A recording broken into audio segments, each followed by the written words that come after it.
with so many animals here, especially with the purpose here, is I want them to feel safe and loved. And in order for them to do that, they need to be around that emotion and that feeling of safety. And I realized that's not something I can completely do on my own. Hello everyone, and welcome back to another episode of Reinforce the Horse. Today we are here with Tracey Campbell, and Tracey is the owner of the TLC Sanctuary in Cornville, Arizona. This lifestyle and opportunity to help horses and other animals found her while she was on her own healing journey during a massive lifestyle change. Tracey is passionate about the mission of TLC, which is to ensure that all horses are treated with the dignity they deserve throughout their life, while creating a loving environment for all living creatures so all can thrive. Tracey, thank you so much for joining us today. How are you doing? Hello, I'm wonderful. Thank you so much for having me. It's so lovely to have you. I'm so excited to speak with you today. So can you tell us a little bit about how and where your horsemanship journey began? Oh boy. Well, most of my horsemanship journey began when my first horse was brought here to the sanctuary a few years ago. But I guess I was born around horses. I was born in Mesa, Arizona. My mom was a barrel racer down in Chandler. And so she was riding horses when she was pregnant with me. She had me in the baby carrier when I was a baby on horses. I did a little bit of gymkhana stuff when I was young. But when my sister was born, she's 3 years younger than me, she had severe allergies and asthma. And so my parents had to sell all of the horses, all of everything. We moved to the city. We moved to Peoria, Arizona. So I was born around horses, but I was never the responsible party, and I was so young. So it was kind of like what my friend Dee likes to call princess riding. The horse was already tacked up and they would just pick me up and put me on a horse and I'd do my thing. But I was very, very young. And I had been out on a couple like commercial trail rides here and there, maybe like 2 or 3, literally from the time I was in second grade until I was in my 40s. So never really around horses. I was just unfortunately submersed in city life, and that was just the lifestyle that I was in. Always wanted to go back to horses, had always been drawn to them, but just didn't have a lot of opportunity. And, I had this huge lifestyle change and moved up to Cornville and had a barn and it had some space. And, the first horse that was brought here, I didn't know how to tack up a horse. I didn't even know what kind of tack to get. I didn't know how to halter a horse, nothing. I'd never bought a bale of hay before. So I just pretty much learned as I went. And, thank goodness for YouTube. And wonderful people in the horse community. As you guys know, you start getting into the horse world and these wonderful people start coming into your life, and that's pretty much what happened. That's how I met Michelle Peterson. She was actually a neighbor of mine, and I had gotten on a community forum like, oh, I have a horse now, which that's a whole other story how she came to me, but I just needed to learn about taking care of horses and handling horses, and so she came here and kind of helped me with all that, and the rest is history. A lot has happened since then, but that's kind of how my horsemanship story started. Wow, there's a lot to unpack there, and I'm actually curious what the story of this first horse that came to the sanctuary is. Yeah, so well, my kids I have 3 children. I say children, they're almost 23, almost 22, and my daughter's 17. My daughter lives with me. The boys are since gone, but they were all living here when we moved to the ranch. And I thought, which is funny to say now, I'm like, oh, I'm going to start small with something easy and get some mini ponies.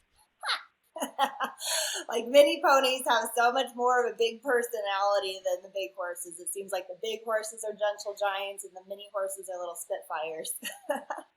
So I did have two mini ponies that I brought in that needed a home. But, you can't ride them or do anything with them. And my daughter was going to school up here. It's a very rural area here in Cornville. And she started having some friends over. And this one friend of hers came over and she's like, hey, do you want a free horse?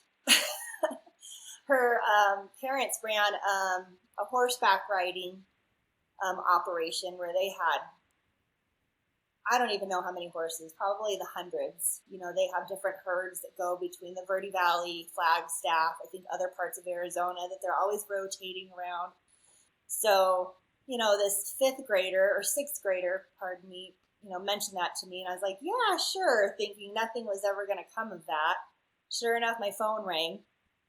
And he's like, yeah, we have this horse that we were just picking up from Flagstaff. And it looks like she's been kind of picked on. She's getting up there in age. She's, not at a healthy weight. And we want to retire her. And it's like, sure, bring her on over. Bring me this free horse. And so they brought her in. Her name was Lil Miss. And she was in pretty rough shape. Like, I was shocked. I was expecting, to have some nice, retirement horse, but she was very skinny, very numbed out, I think from being a trail horse for most of her life. Just, constant different people on her all the time. And so they pretty much dropped her off and they're like, all right, thanks, see you later. And so I just had to figure out a lot about her. I wanted to make sure she had proper nutrition and, how to connect with her because she was just so closed off. And that's when I reached out through social media just to the community about finding somebody that could help me with horses. And that's how I met Michelle Peterson. So Michelle came over and, just went over the basics with me, and her and I hit it off right away. And she's been, kind of taking in horses or finding forever homes for them for a while. And I had all this space, and she actually had another horse that she had just taken in that wasn't really vibing with her herd. He was getting picked on by the mares. And so she asked if he could come here and said, yes, of course. So he came over here. His name was Odin. And he was still able to be ridden at that point, and I was excited about learning to ride again.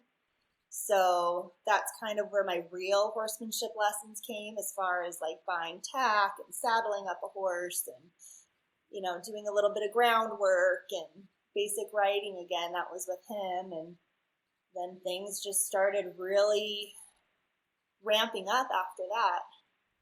And oddly enough, she was good friends with this mother-daughter duo down in New River, Linda and Jessica. And they work with another horse rescue called Saving Grace. And what they do is they take horses in from kill pens, mostly the ones from Texas. And they will fundraise to purchase them from the kill pen, bring them to Arizona, and rehab them, and sometimes, sell them to a forever home, or if most times the horses come and they're in a lot worse shape than what they're advertised as, so then it's trying to find, just a retirement home for them. So they were very excited to meet me. And I've gotten a lot of horses from them, but the odd thing about that with really cool connections is when my mom was barrel racing, Linda was my mom's farrier down in Chandler. So the more we started talking, about, where are you from? What's your horse experience and all that stuff? And like, what a small world. Like, how many farriers are there in Arizona? And Linda was actually my mom's. And she remembered me, little curly head, tow-headed Tracey walking around, toddling around out there. She was shoeing horses for my mom, some 35, 40 years ago. So That first horse, the story, it reminds me a lot of my first, I would say, real interaction with horses, but not real. It was my first riding experience was like when I was like 16 in San Carlos, Mexico on the beach. And I thought nothing of it then, but looking back, like all of those horses were so shut down and totally disconnected from everything. And so I'm wondering, like, it seems that you moved out to the country. Was this prior to or during or about your whole life change experience? Because it seems like maybe this horse came into your life at just the right time. Yeah, I mean, in hindsight, I look back, I was coming out of being in a completely numbed out state. And um, Little Miss was very much in that state. Um, so, is your question what prompted my lifestyle change? Were you going through this whole lifestyle change and then the horse appeared? Pretty much. I was not planning on or expecting on by any means to have a horse sanctuary or an animal sanctuary at all. Like that was not on my radar at all. Like not even a little bit. My kids weren't thriving. Um, my marriage was not doing well, and I was pretty numbed out, and I just needed a lifestyle change and did a big one. Went from suburbia and Peoria to moving to a ranch in Cornville, Arizona. And I just wanted to have some chickens, have some space, be out in nature, um, give my kids a little bit of that life experience because I grew up camping, but we didn't do a lot of camping when I was raising my family just because that just didn't fit within my current family dynamic at that time. It just wasn't something that anybody was excited about. And I was just craving being outside in nature and creation. And I did want to get a horse to ride. I always wanted to ride a horse again, but just didn't really have any opportunities to do so. So yeah, I mean, I wanted the ranch, I wanted chickens, space, and a horse or two. Like that was the plan. And now we have 20 Wow. equines. 20 equines? Yeah, between the full-size horses, mules, donkeys, mini ponies. Oh, not to mention the many wonderful. other farm animals. So it just all happened pretty quickly, but very organically, and it was a huge part of my healing. You get these horses, especially with Little Miss, and she was just so numb. I mean, her eyes were just not reactive. She didn't move around very fast. She didn't have much of an opinion about anything. And I wanted to connect with her so badly. And that's when, Michelle had shared, you have to get out of your head and operate from your heart to connect to a horse. And I had a really hard time doing that because I was so stuck in my head at that point. But the more you're around horses, as you know, the easier it is to get out of your head and just operate through your heart. And the more I just sat out there with her. And Odin was a very, very special horse. So the moment that he came here, it made it a lot easier to do that. He was very sensitive, very loving, very curious. So that was super helpful. And another helpful tip I want to share, when you're in your head, you're worried about what everything you do, how it's going to affect your environment or anybody around you. And I was really nervous to bring a lot of my heaviness to the horses, especially Little Miss, because she was already so heavy. And Michelle had reinforced that, horses are so good they ground all that through their hooves into the earth. So I was able to release any guilt or shame that I might have with having heavy feelings around horses.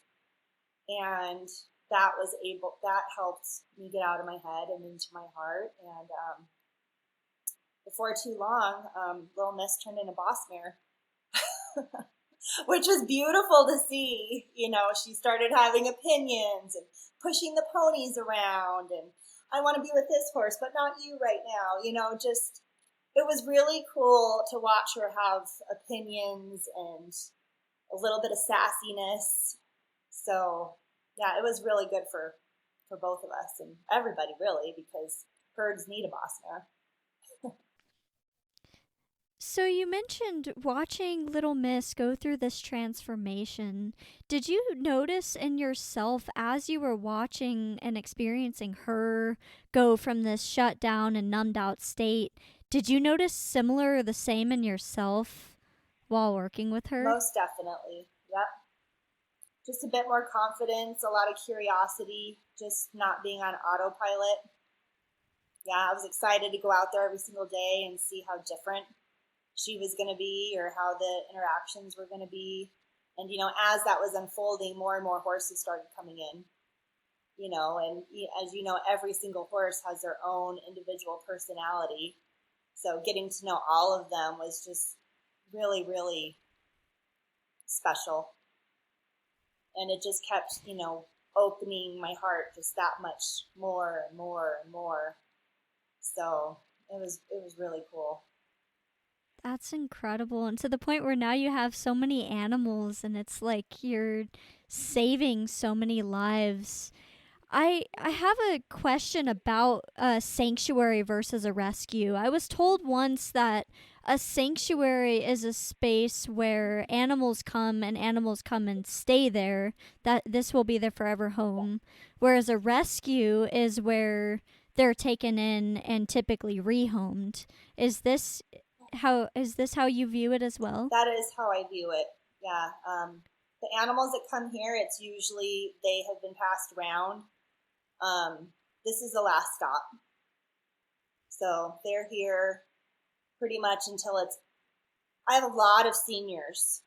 So they're here to finish out their life. And I do have a couple young ones now, and we'll see, if physically they get better. They let us know if they want something else. And sometimes they just need a place without any pressure or ego to be able to know what it is that they want. But for the most part, whoever comes here, they're here because there's nowhere else for them to go. So they're just here forever. Wow, there's something quite profound to say about that, especially in the animal realm where there's so many animals in the shelter, horses that are not being taken care of because their people don't want them. It's quite a beautiful mission to be on, rescuing these animals that just need a place to go. Well, I'm honored to do so. So I'm curious, just by virtue, with working with your first couple of horses and the lessons you learned, as you started to grow working with the other horses and even the other animals on the property, have you noticed any sort of spiritual transformation within yourself and or the other animals? Most definitely. Let's see, where do I start with this? I did not grow up with much spirituality, church, anything like that growing up. That's not how I was raised. And then, I move up to the Sedona area, and there's just spirituality everywhere. And a lot of it was pretty foreign to me. I could resonate with Michelle's stance where, just operating from your heart, and that's where love is. I did have a pretty profound experience with Jesus, I have to say. I mean, I feel like he is like the embodiment of love, and it has completely changed my life. Love and fear cannot operate in the same place. It's black and white. There's not a lot of gray area when it comes between love and any other sort of emotion. And, with so many animals here, especially with the purpose here, is I want them to feel safe and loved. And in order for them to do that, they need to be around that emotion and that feeling of safety. And I've realized that's not something I can completely do on my own. You know, being a stay-at-home mom with 3 kids, I'm a doer and a fixer, and I'm going to just do it and power through. And when you release all that and just let pure love just work through your own heart, it takes a lot of pressure off, and then it just becomes second nature. And then that filters out even when you leave the ranch. So, yeah, I don't really know how to articulate it great, but it's been a complete 180 as far as, you know, spirituality is a very broad term, and I strive to just operate from love. And I feel like God is love. He's the source of where that comes from. And so I'm going to rely on him because I cannot do it on my own. And if I feel like I'm doing too much on my own, my first reminder of that is when I'm out with the animals. And if they're kind of standoffish, I'm like, oh, I'm too much in my head. So call on him and get back into my heart. And everybody reacts well to that. So I have to take myself out of it. What a beautiful reminder. And the animals, I've had a good amount of experience with other animals, like especially dogs and cats.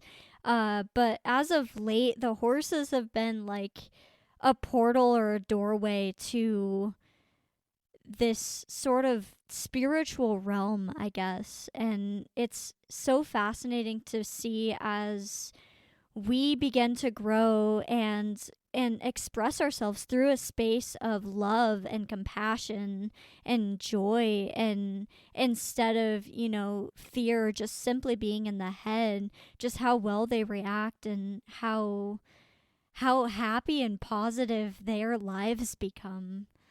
It's just such a beautiful we live in a spiritual thing. world, you know, with all of, you know, the internet and technology and just how society it is. It's easy to look at everything and think, oh, we're just in the world. You know, we got to pay our taxes and pay our bills and do all the adulting stuff. But the animals don't have to do any of that. So they're like fully immersed in like the physical world and the spiritual world. So they're a good guide, I guess, to get back there. Yeah, and they're also, like you mentioned earlier, like they're continually grounded to the earth. I mean, the horses out in the paddock, they're always, I don't know if like even shoes are conductive, so they're always connected to the energetic, you know, wavelengths of the earth. And Alyssa, I just want to point out though, like, you know, it's cool to see, like, we come to the animals with all this love and affection and like getting into but we can still see, and I'm sure Tracey, you've seen with your animals, like they still have personalities, they still experience you know, different emotions. Like we just put out a video today about Alyssa's training Grace on the halter. Grace is one of our Mustangs, and Willow is like, well, you could say fully trained, and she just, in her muzzle, you know how horses have so many facial expressions, and like she's just tight in her face because she's frustrated because she's not getting 100% of Alyssa's attention. With their own personalities and likes and dislikes and opinions. That's for sure. Oh yeah, totally. Can you tell us a little bit more about Odin? Yes. So Odin, he was a foxtrotter, just a big pink gelding. I'm sad to say he did pass a couple weeks ago. That was a rough one. It was not expected. I'm so sorry to hear that. Yeah, but you know, it's just the circle. You know, I think there's been 7 or 8 horses now that have passed here. And it's not that it gets easier, but you just kind of accept it. That's just It's going to happen to all of us, and I'm just grateful that I was able to love him as much as I have. So Odin was such a sweet boy. So his name was Odin because he only had one eye. And he came to Michelle pretty recently after he had lost that eye. I believe he was a family's ranch horse up in Flagstaff for most of his life. The couple that owned him did ranch work on him when he was young. As they progressed in age, their grandkids would just hop on him bareback and ride him around. And then I believe he injured his eye somehow, I think on a branch or something like that, and it got really infected, and they tried to save it and they weren't able to save it. So he had to have the eye removed, and his confidence really went down after that. And he was living in, I believe, a decent herd, and he was kind of getting picked on. Sometimes nature is rough, and the low man does get kind of picked on. And so they got in contact with Michelle, and Michelle took him in, but Michelle had quite a few mares, and they were picking on him as well. So he came here, and Little Miss was like, yay, a full-size horse, because I just had 2 minis at that point. And she was like, woohoo, and she was very sweet with him, and very guiding, just always there. So he didn't feel like he needed to be in charge, but he also wasn't being bullied. And he loved everybody, loved kids. I mean, he'd walk up to anybody and just nuzzle them and just want to be close. He was very curious with people. I learned he was the very first horse that was mine on my property that I rode. So that was something special that I'll never forget. And we just did a little bit of riding in the arena. I never took him out or anything because I never wanted him to feel nervous with his eyesight or anything. And then we took in this little pygmy Shetland pony named Sir Clancy, who is currently 41 years old, which I didn't even know horses lived that long. I thought 25 was the max. Odin was about 22, 23 when he came here. And Clancy came in, and he's in his 40s. Well, he was in his late 30s when he got here. And Odin immediately was like, you're cool, you are mine. And I mean, Clancy could walk underneath Odin. And we still have Clancy. Clancy's still here, and I also have an almost 42-year-old gelding that has since paired up with Clancy since Odin has passed. But he loved Clancy, so those two were just like 2 little peas in a pod.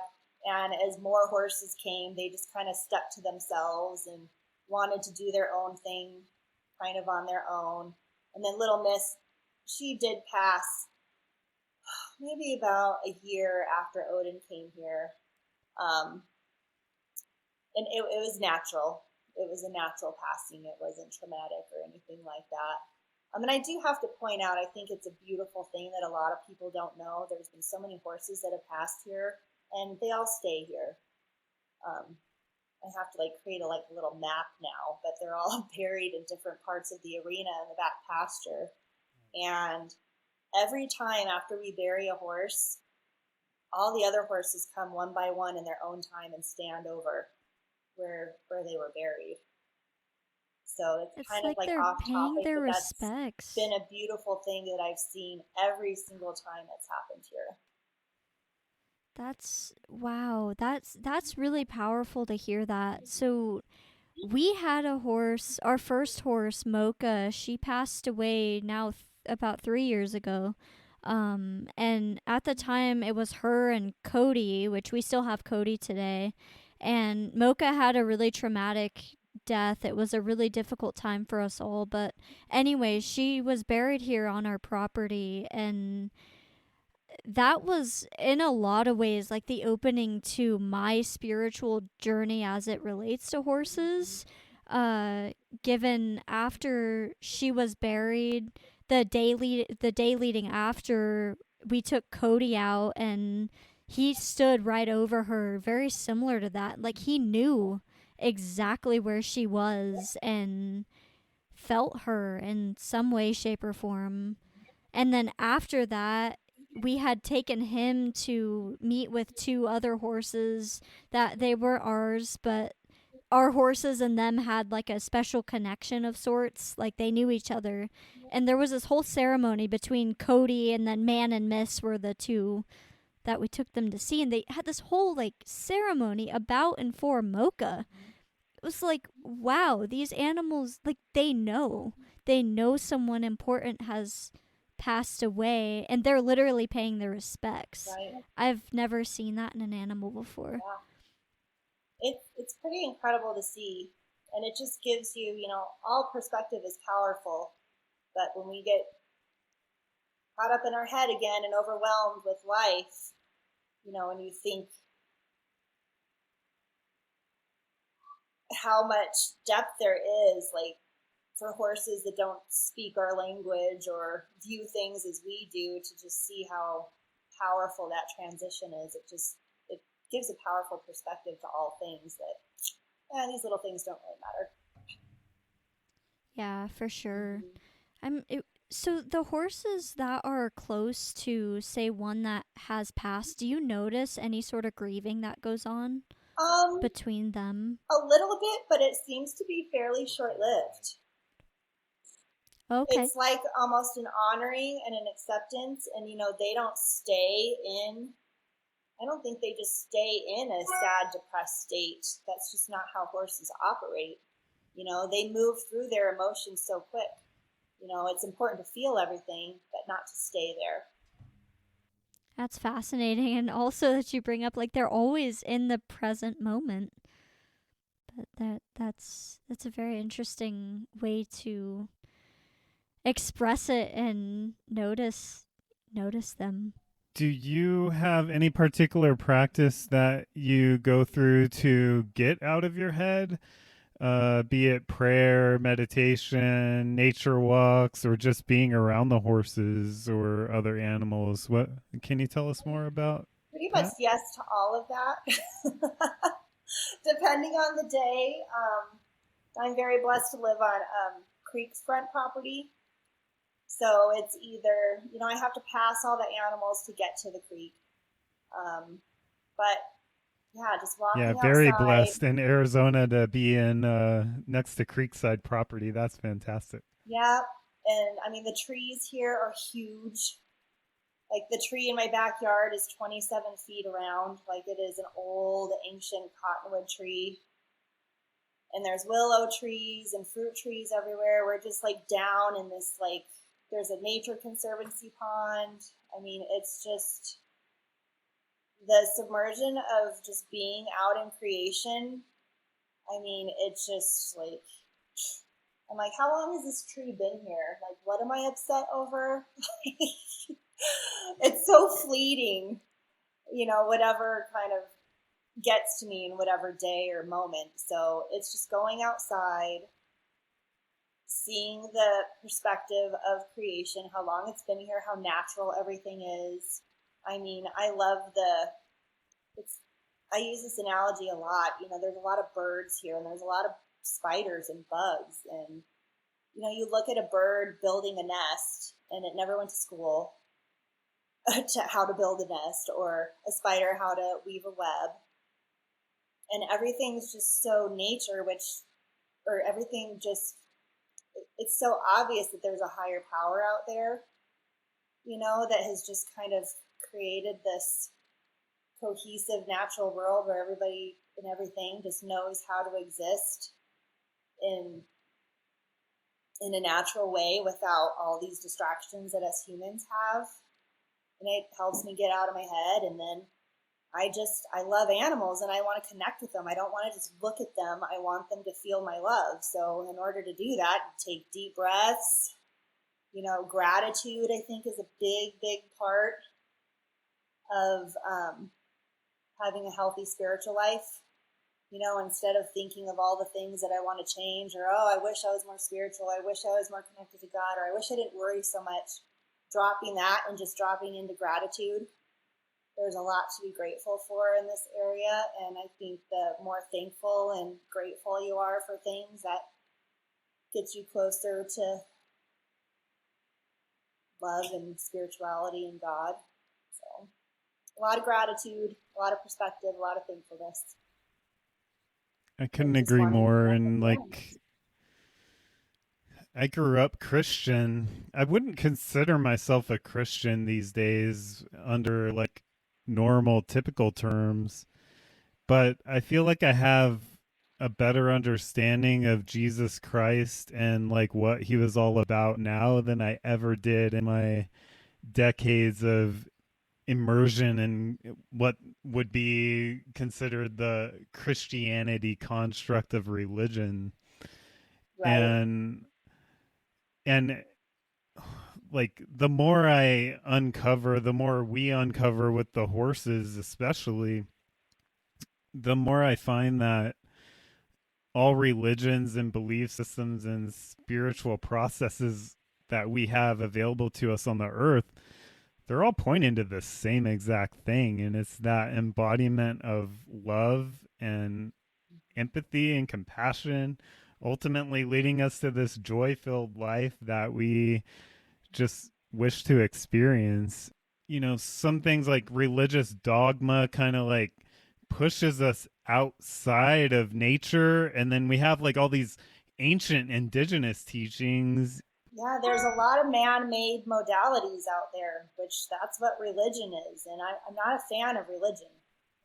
You know, that is a man-made modality, just like different ways to train a horse or whatever. I mean, it's all about relationship and love.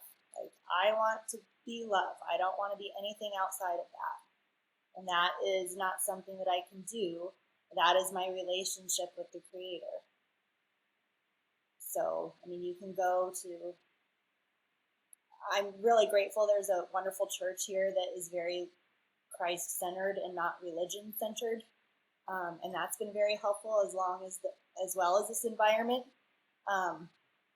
But yeah, it's easy to get tripped up on religion. Very, very much so. But that's just... Yeah, there are two very powerful, like, biblical scriptures that I remember, and that the horses have actually, like, brought out front and center to me. And I don't know the actual references of the book, but be still and know that I am God. I have that on my wall here. Yep. And the kingdom of heaven is within you. Yes. Those two verses have, I mean, the horses have brought those right out to me, and just they keep replaying that. Like, I don't know if you have had that experience with them or not. Oh, most definitely. I mean, I think because even with like horse heart math, you know, we know how big their hearts are and how powerful they are. And even, you know, what Jesus talks about, like that's where love resides. So they have it like on steroids. And that's just something that I think as humans or anything alive, that's what we're created to feel and to operate out of. We're just so distracted by everything in the physical world, and the horses are just like, it's second nature to them. And it doesn't hurt them. Their hearts are so big, so we can't help but to not notice it. And it brings it out in us too, especially for those of us that want to connect with them. For sure. And I noticed there's a lot of conditioning that we humans put on ourselves that the horses don't put on each other. And I mean, oftentimes there are a good amount of people, I'm sure you know, that they put a lot of expectation on horses and condition them to be a certain way for, you know, eventing or training or whatever. Whereas, and that's, I think in a lot of ways putting our own conditioning on this other sentient living being. There's a lot to say about love and the horses. I love that you bring up the horses' hearts. I mean, we've delved in a little deep to the Heart Math Institute as it relates to horses. And so they've actually studied their heart coherence and like when a human is in close connection with them. It's such a powerful experience. You brought up earlier the birds and the spiders outside that you've noticed, and it begs a question in my mind. Before you came to this, whether it be this property or just this sense of knowing and love about you, were small things like spiders or other bugs something that caused an aversion within you? Actually, I was never really a fan of birds before. They always seem kind of just cold, and their eyes are dark, and they move super, super fast. And and plus I was in the city, so I wasn't really around them unless they were like in a pet store, or my sister had a parakeet that would just like constantly make sound all the time. And I was a kid too, so I wasn't, I always appreciated it, but sometimes I'm like, oh my goodness, will that bird please stop making noise? I can't sleep, things like that. Which I feel so guilty now. Like, I should have just opened the cage and let it go. I just wanted to get out, I'm sure. But, I can't not notice. You need to come and visit to see, like, they're just everywhere. It's almost noisy how many birds there are, but it's beautiful. Because they're in their natural environment. And I've always loved animals, always, since day one. As long as I can remember, I've just always been drawn to animals and nature. I just like to be outside. I prefer to be outside than inside anytime. But it's just overflowing here. Thank goodness. And I'm just forever grateful to be able to live here as long as I'm going to live here, because that perspective is just super, super powerful and super healing. I think the connection to nature is what we are missing the most in humanity these days. I don't think it's much, it doesn't have to be much trickier than that. It's just we naturally are just unnatural because of the environments that we've created around industrialization and all that. And I'm not personally against modern amenities and stuff, but it just seems like we are caged in. Earlier this year, I was in New York City and just reminded of the fact that, like, we are, like, in these concrete jungles largely, and a lot of people don't get out of that ever. And so they're just, like, in it day in, day out, and I just can't imagine it. So it's like, do you do retreats and stuff on your property and have people come from the city out to get connected with nature? Not really retreats per se. I do farm tours where people come up for an afternoon, and it's usually about 2 hours depending on the group. And I've had old friends and acquaintances from down in the valley come up. Had a couple organizations up here come up, like homeschool groups, nonprofit organizations that work with the elderly. We've had some hospice people come up, like, and spend like some time, in the last days of their life around animals and just out in rural environments. Autism groups with, people with Down syndrome, and those types of groups have come in. But the farm tour is we pretty much walk the property. We meet all the animals, kind of give little, depending on the group, a little history on why they came here.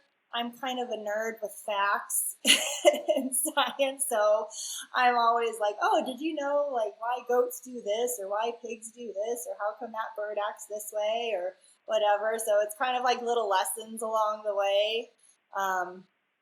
And then we'll go out and see the horses and share their stories, or the sheep or the cows. And a lot of people have never touched a cow or touched a pig or been around. We've got peacocks here, and my peacock pen we actually raised in the house. I didn't have even a chicken coop at when he was given to me, it was just this little tiny yellow chick. And so we raised him in the house, and he doesn't know he's a peacock. He thinks he's a human. So people come, and he's like, whoo, and he's full grown with this big, huge tail and flirting with all the people. And I'm just used to it because he's 4.5 years old now, and a lot of people have never seen a peacock in person, let alone like 2 feet from them with his tail fully extended. And then I call it the nature trail. Well, we walk down to the creek, and then we walk around the pond along the property and do this big loop. And a lot of the times Penn follows us. So we have like this peacock dog that follows us around. So, and what's really cool is, cell phones do not work when I'm not connected to Wi-Fi. So people cannot be distracted by their phones going off or this and that. So they're just fully immersed. So, yeah, it's been pretty cool. So other than that and the workshops that Michelle has done, I do have one space where there's this gal named Sasha, who has completely changed my body. She does myofascia work. I don't know if you're familiar with myofascia work. Not a lot of people are certified in that. And so she has done certification courses up here where we open up like the bottom of my shop so they're able to learn where their phones don't work or they're submersed in nature. And we've gotten really good feedback from that too. So. Alyssa, is that what Trisha does? Is it the myofascia? Something similar, yeah. We have someone around here she's pretty skilled about how the body works and stuff around, yeah. So. I highly recommend it, if you could find a good myofascia practitioner. The fascia is the connective tissue in between the muscles and the ligaments and the joints, and it's like 2 big pieces that connect everything together. So like if you go and get a massage, and that's just like one part, like your muscles are not going to release if your fascia has it all bound underneath. So it's like you just keep going deeper and deeper to the root with all things in life, right? Including with the body. Like I recently had a session with her, and I didn't really know what to expect, and like it totally shifted my whole being. Like I was at the time I just traveled a lot like in weeks prior, and so I had a lot of tension in my neck and shoulders. I've been working on posture and stuff like that, and so she just helped like awaken like the smaller minute muscles throughout my spine and arms and shoulders and stuff like that.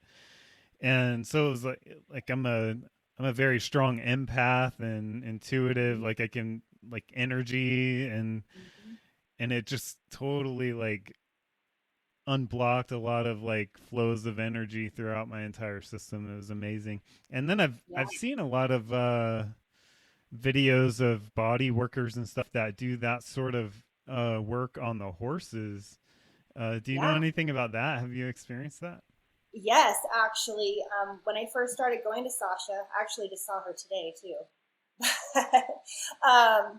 She rides horses and she loves animals. I think to do the work that she does, you have to be, very in touch with nature and loving, and she very much embodies all that. She's incredible. So she wanted to come out and see everybody. Well, I was asking her about my pig, Bob. Bob came to us because his back legs were pretty much not completely paralyzed. He had like fallen down a hill and his hind end wasn't working really well, and he was always like just really tense. I'd go to touch him and like everything was just tense. So I was on Sasha's table one day going, I wonder if Bob could, benefit from myofascial work. And she's like, you know what? Why don't I come by and find out? So she actually came by and she had never been like certified with animals. But she's just so knowledgeable with how body and muscle and all that stuff works. She started working on him and there was a significant difference. And then she just can't help herself. She came to a couple of my horses and started working on them, and they're like dropping their head and licking and chewing and like falling asleep as she's working on them. And they all responded very powerfully. And And then she went to Sissy, my Jersey cow. And, these are super light touches. She's touching her spine along her back, and you could hear pop, pop, pop, pop, pop, pop, pop. Like her whole spine aligned. Like it was incredible.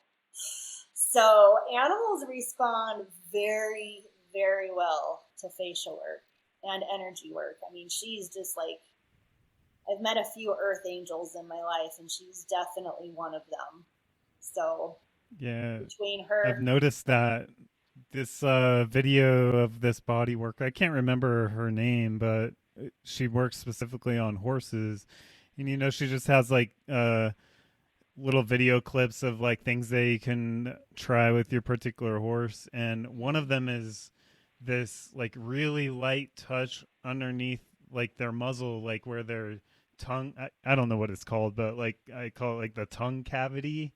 yeah. And so like and I did this, and Willow, our Mustang, she tends to like it the most. Like she'll actually just like put her muzzle in my hand, and then and it's just these real subtle like feather like movements of my fingers, and she'll just like relax all of her tension into my hand, and it's such a beautiful connection energetically and otherwise. Whereas I think a lot of people, and we've had people come on our property, and with respect, they don't know about horses or whatever, and they'll just walk up to the horse and like pat them and like like rub them real hard, because I think it's like the human nature, like we see this big animal and we think that like they just enjoy that, or they need like extra physical force, whereas like I think you can pet a horse from like 5 feet away. Oh, definitely. They could feel you coming from 5 feet away. And then who was it? I think it was Buck Brenneman. Do you know who he is? He says over and over, a horse can feel a fly land on it in the middle of the windstorm, So, and they're prey animals. A lot of people are surprised to hear that, because they're just so big, powerful, but they're very sensitive in all ways. Yeah. Extremely. And that's like become more evident to me with our Mustangs, particularly Grace. So we have 2 Mustangs and then effectively a rescue domestic Bashkir Curly. And Grace is a very, very spiritual but delicate soul. She's just very fragile with her physical body, and her energy aura is such a bright, beautiful light and space to exist in, but she is very fragile. And coming to us, so we got Willow first, that's our first Mustang, and shortly after we got Grace. So along with working with Willow, we came across the idea and the truth of like how fragile they really are, and especially coming from the wild, they're very, like, their senses are hyperactive compared to, say, Cody, our domestic horse. And so by the time Grace came to us, we already had a gentler approach, and we knew that she may need a little extra patience and this, that, and the other thing. But it's such second nature to go up to even like a dog, like walking or whatever, a dog, hey, can I pet your dog? And the smallest, slightest little touches, and this, like, the animals, all of them just respond so nicely to these gentle touches. And I was even reading somewhere, like, our hands are one of the most energetic parts of our body, and so it makes so much sense to pet the animals and interact with them in such a gentle way. Right. Which is a big reason why I don't do more retreat type things, because that's something, especially with the sanctuary aspect, having new people in over and over, just expecting to come up and like pet a horse or groom a horse or whatever, like, they all have choice and enough space whether to engage or not. But some of them are just sweet and they feel like, well, I just want to do it because I feel like I should. That's just been their conditioning with their life. And I don't want to put any of that on any of the animals here. When people come to do those farm walks with you and with the animals, do they usually show a good amount of interest in the people? Are they are they appreciative of new people? Some do. Some love it. That's cool. Some horses absolutely love it. And, it also varies depending on the group. I have one particular donkey here. His name's Grandpa. And he was a roping donkey, and he does not like to be handled. He typically does not like people. He sees groups of people and he's like walking away, doesn't want to engage at all. But I have had various people come and he's just like walking right up to them and like letting them touch him. And I'm like, wow, isn't that interesting? So it varies between animal and person. So sometimes you're surprised, but I do have quite a few animals that just love people. Some that are indifferent, but it does vary depending on who's here. That must be so fun. It is pretty cool. I'm curious. Yeah, it sounds like it. I'm curious how the sanctuary ultimately began and where the name came from. So my name is Tracey Lynn Campbell. So my initials are TLC. Oh, I love that. And then, I just started bringing in all these animals that just didn't have a place to go, not knowing what I was doing. And so it wasn't like the rescues that were giving me all the animals that couldn't be placed anywhere. So I'm like, well, this isn't really a rescue. This is a sanctuary space.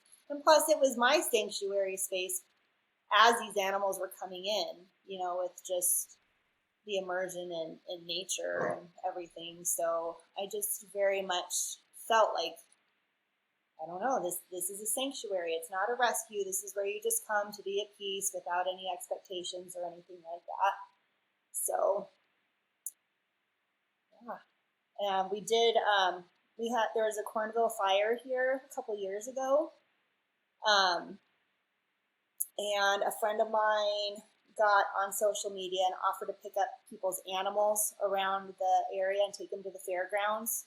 People that didn't have trailers or ways to get their animals off property that were in danger to the fire.